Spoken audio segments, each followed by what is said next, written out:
right, what's going on, guys? Welcome back to the channel. This is going to be a little bit of a different video than what we typically put out here.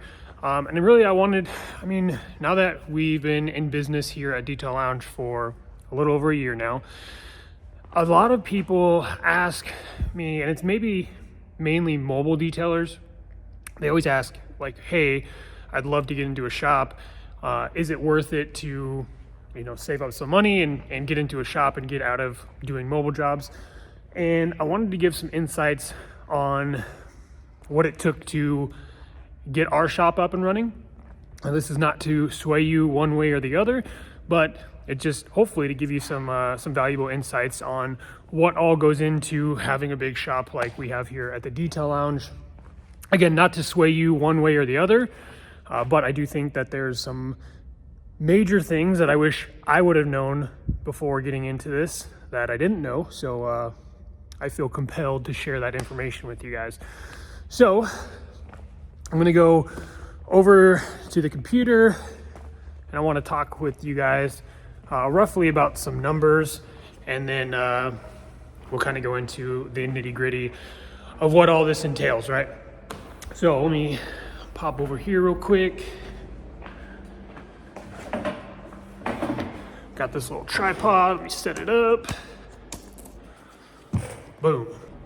All right, so sat here, I'm looking at my notes that I took, and I think the first thing that we really found out early on in the process is making sure that you are using the right commercial real estate agent. Make sure they are vetted. If you don't know anybody, definitely interview a couple, because when we first started working with a realtor, there was not really too much advice given. It was mainly just like, okay, well, I'm gonna work with, say we found this building that we liked.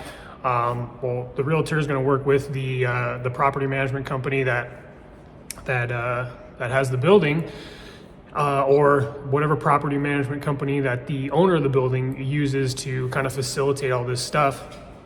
And basically what happened is, we said, hey, we're interested.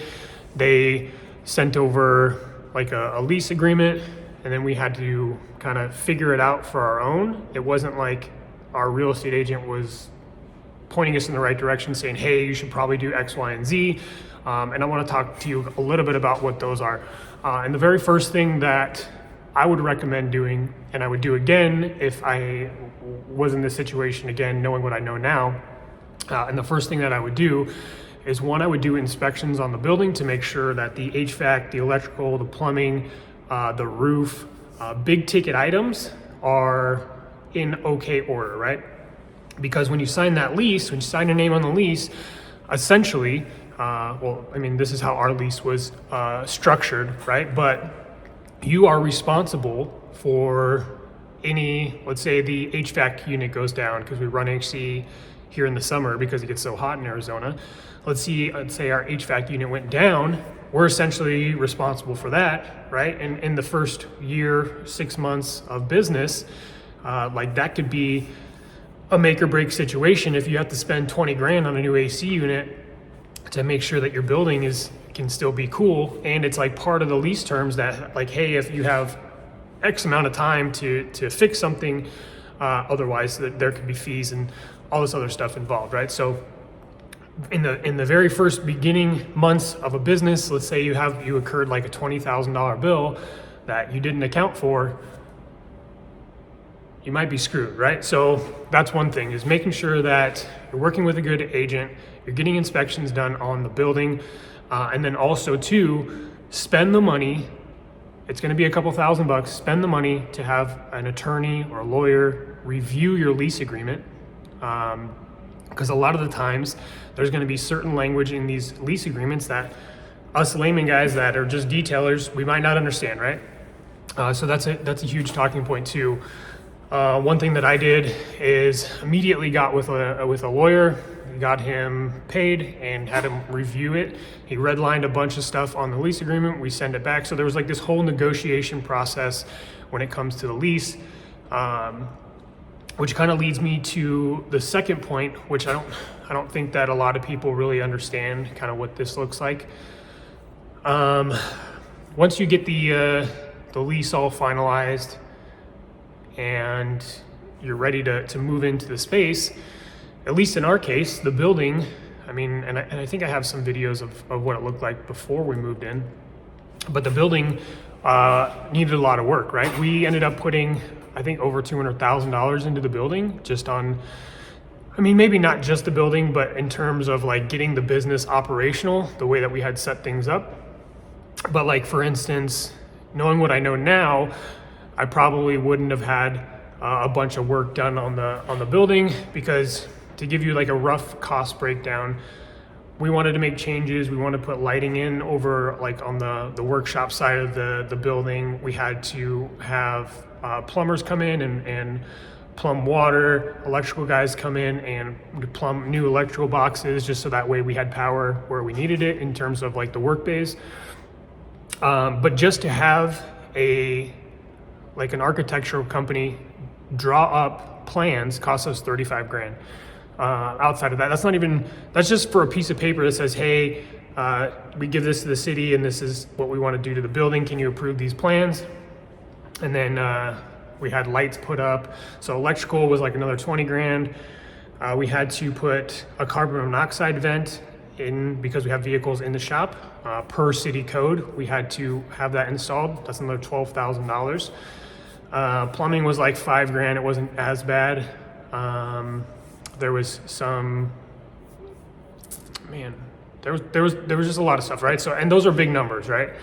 Now, granted, our shop is like right around 6,800 square feet, and we're paying about $1 a square foot, to give you an idea of what we need to clear on a monthly basis to make sure that we're profitable as a business. So yeah, it's a lot, right? Another thing to think about too, when you're potentially going over the idea of getting into a building, is how long your lease is going to be, right?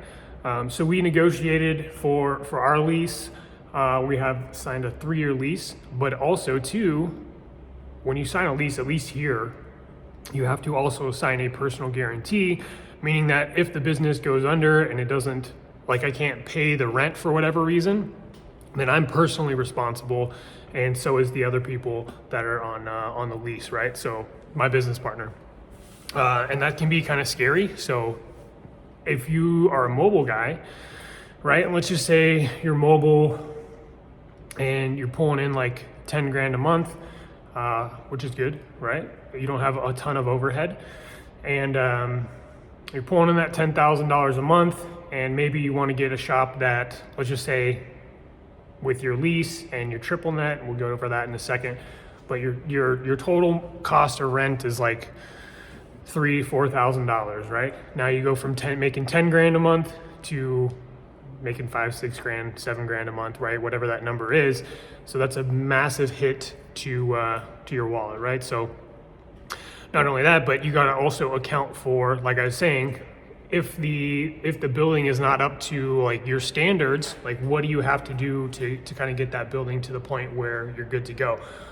In hindsight, probably what I would have done, knowing what I know now, and this is probably not the right way to do things, but it's definitely the money saving way to do things, is when you get the keys for your building, just apply for your certificate of occupancy right away, and then after you get that, then make the changes that you want to make to the building.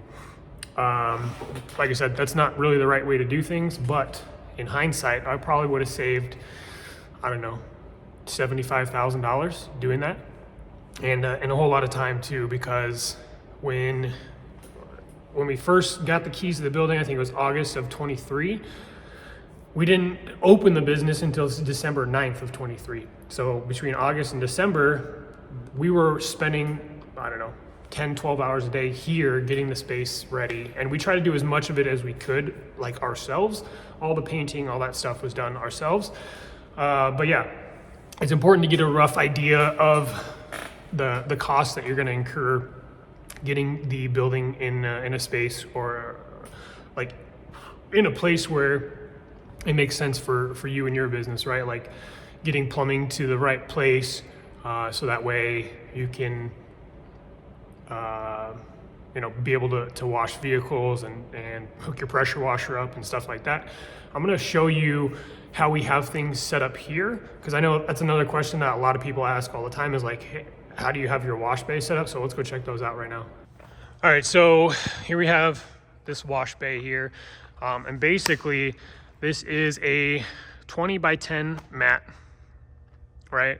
And the reason that we did this is because it would have cost us like an additional $50,000 to $75,000 to put like drainage in the ground, right? If we were to like cut the concrete and put a French drain in, it would have cost a lot of money. So this was the solution, right? And it's held up pretty well. Obviously we've taken some damage and stuff like that from low cars, and mainly it's, you know, low cars that have come in here with hot exhaust and it rubs on there and it kind of melts the plastic, but it hasn't been an issue, and it's worked out really good for us. So like I said, the way that we have this set up is a 20 by 10 water containment mat. This is from a company called Detail King, and I don't remember exactly how much it was. I think it was like $1,500, but the berm has foam in it, so it holds up really well. And then essentially we needed to figure out a way for water to kind of roll forward, so that way our drain would pick it up in the front there. And the way that we did that is I took these horse stall mats, they're just these guys here, and I stacked them up. So we're 3 high in the back, and then 2 high in the middle, and then 1 high in the front. So that's underneath the mat, underneath like this whole thing. So the mat is like angled down. And then we have another row on the top of those horse stall mats, just a 1-ply all the way across.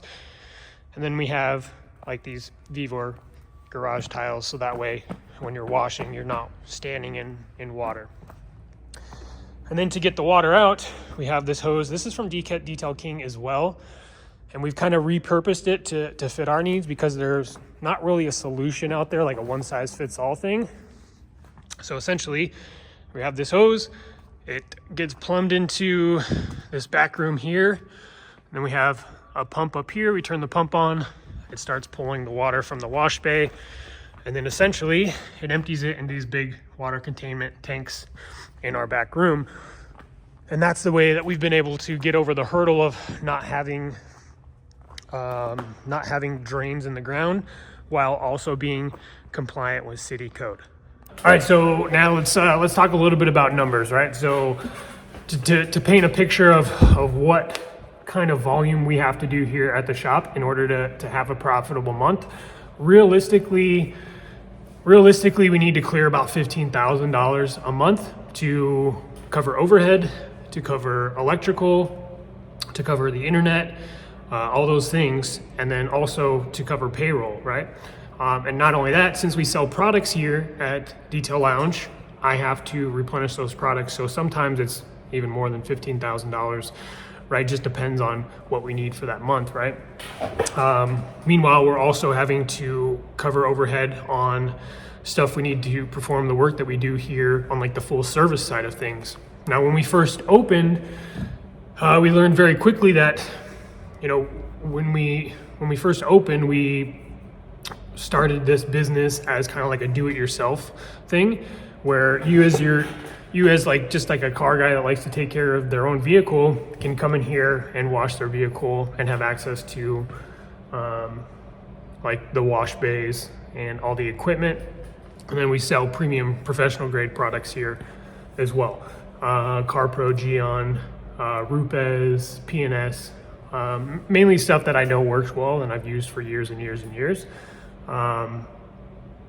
But we learned very quickly that that's not going to pay the bills, right? At least here in the Tucson area, I don't think we have the like enough of the certain demographic that we would need to bring in to have access to the DIY side. And then also too, when we started, we had a lot of people asking for full service work. So we've kind of transitioned into almost solely doing that. I would say that last year we grossed 150 grand as a business. And I would say probably 75% of that was from full service work, paint corrections, ceramic coatings, things like that, like done for people. and the rest would be like product sales and the DIY side. Now, we've kind of had to, like I said, double down on the full service just because we have such a large amount of overhead. So that's definitely something to take into account too. Okay, if you save up some money as a mobile guy and you get in a shop, let's just say it's 1,500 square feet and your rent is considerably less than what mine is, depending on like what part of the country you're in. Like, how do you get more of the high paying jobs, right? And it's different. We just recently started up the mobile side of Detail Lounge, but it's still a very different customer than the typical customers that we see here in the shop. Like, we're doing mobile work for more like maintenance clients, people that like the convenience factor, but we're still doing all like the paint corrections, the higher ticket jobs here in the shop, just because it's way easier, right? So if you decide to get into a shop, you also need to figure out if you have enough clientele that's willing to come spend money in the shop. And ideally, if you're a mobile detailer and you're looking to get into a shop, I would imagine it's because you want to do more paint corrections and ceramic coatings. And those jobs are not as easy to find as your regular full service detailing. So it's like, not only are you going to incur all these expenses getting into a shop, but then you also have to have your marketing on point to, or maybe you just have been doing mobile detailing for so long, you have a big customer base. That's fine, that's completely different. But I think that those are the outliers and not the not typically what you see, right? So a lot of mobile guys, at least here in Tucson, are doing like maintenance clients where they do them every couple of weeks or every week, and they're not charging very much for those. So here, like, it kind of forces us to charge accordingly, right? Like, I know any job that we do, the business has to make $100 an hour to cover overhead, to cover employees, to cover products that go into detailing those vehicles. So it's just a very different way of looking at things. It's definitely going to force you to do things that maybe you weren't doing before, especially like I was saying on pricing. Like, you have to now charge accordingly. Like, you can't do a ceramic coating job for $300-400. Like, it's just, you're going to go out of business. You're going to go out of business. You're going to go bankrupt. And then now, like, the risk is way higher because you have all this overhead. You're tied down to a shop for X amount of years, given what it is in your lease agreement. So I think that those are all important factors to kind of weigh into this. And I hope you guys get some value from this. If you have specific questions, feel free to let me know down below in the comments. Happy to answer them. Trying to be as transparent as possible with remembering like all the struggles I went through early on. But I mean, it's definitely allowed me to learn a whole bunch. Like, going into this, I've never owned a business in retail. I only did detailing for like my own vehicles and family members, things like that. I never charged people money for that. So like, we've been forced to figure it out and figure it out quickly, so that way we can keep the lights on here. So yeah, if you guys got any value, like I said, let me know down below in the comment section. If you have any questions, comments, concerns, you can reach out to me personally over on Instagram at Tucson Speed, Tucson Speed, TUXON_SPEED. So yeah, thanks guys so much for tuning in, and we'll catch you on the next one.